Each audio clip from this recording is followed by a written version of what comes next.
Yo tout le monde, alors on est au bord d'une petite rivière à côté de Lucca en Italie. On a décidé de vivre sur la plage pendant quelques jours et on va vous expliquer comment on va faire. Donc c'est le 11e jour de notre défi de voyager 30 jours en Italie sans argent. Et franchement ça se passe super bien. On voit des paysages magnifiques, on fait plein de super rencontres.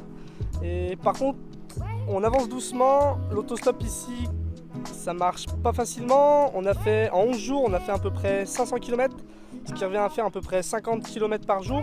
Donc c'est peu pour l'autostop, mais ça a l'avantage de nous permettre de découvrir le pays tranquillement. Depuis le début de notre défi, on se rend vraiment compte que voyager sans argent, c'est une façon toute particulière de découvrir un pays. Il y a 5 jours, on était aux 5 Terres, donc les 5 Terres, c'est 5 villages magnifiques au bord de la mer. C'est un endroit super touristique.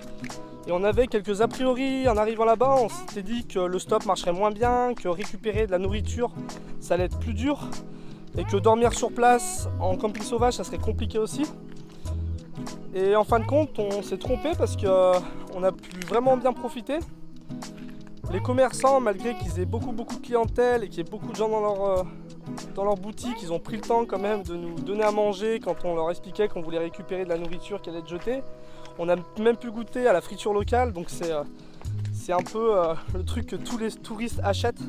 Donc voilà, on a pu profiter de ça aussi. On a pu visiter les 5 villages en 2 jours, donc le stop a bien marché. Et on a eu aussi le privilège de se faire héberger dans une petite famille italienne, donc c'était trop cool.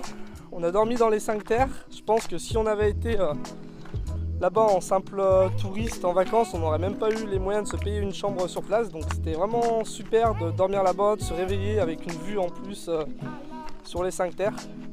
Donc voilà, c'était une surprise de voir que même dans les endroits très touristiques, on peut voyager sans argent, on peut trouver l'hospitalité. Donc c'est cool. Bon, je vais aller voir ce que Cindy fait. Elle est en train de préparer notre campement sur notre petite plage. Je vous montre ça tout de suite.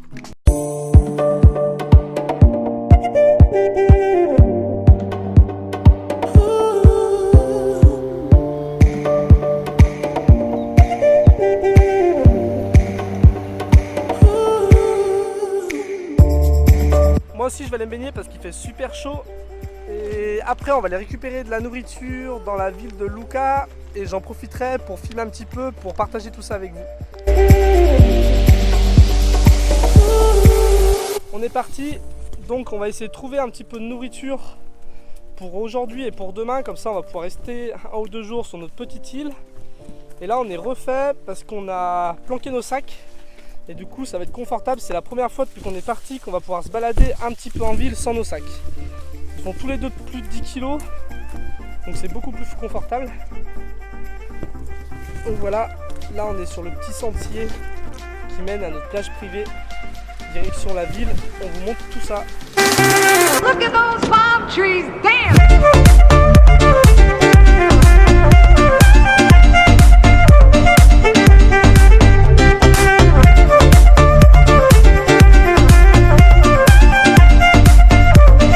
On s'est arrêté devant la première épicerie qu'on a croisée. Ils nous ont donné 2 fougasses, un talon de copa et 4 bananes, donc c'est trop cool. On va avoir de quoi manger. On va continuer à glaner un petit peu pour avoir de quoi manger jusqu'à demain. Et dans une prochaine vidéo, on vous montrera, si ça vous intéresse, comment on fait pour récupérer à manger tout en voyageant sans argent.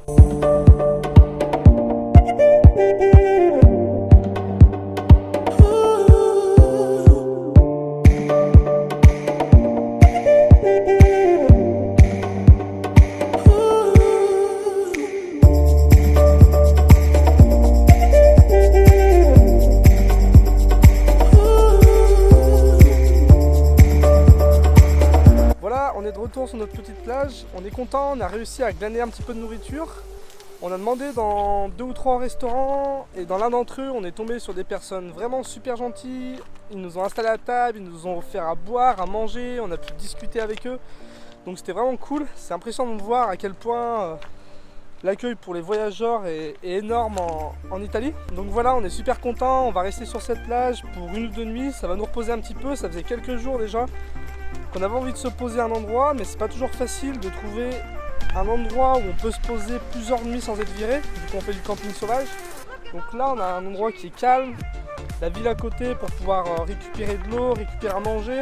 Il y a la rivière pour pouvoir se baigner, se laver. Donc on est bien, on va se poser là 2-3 nuits et après on reprend la route. On vous dit à bientôt pour de nouvelles aventures. Salut!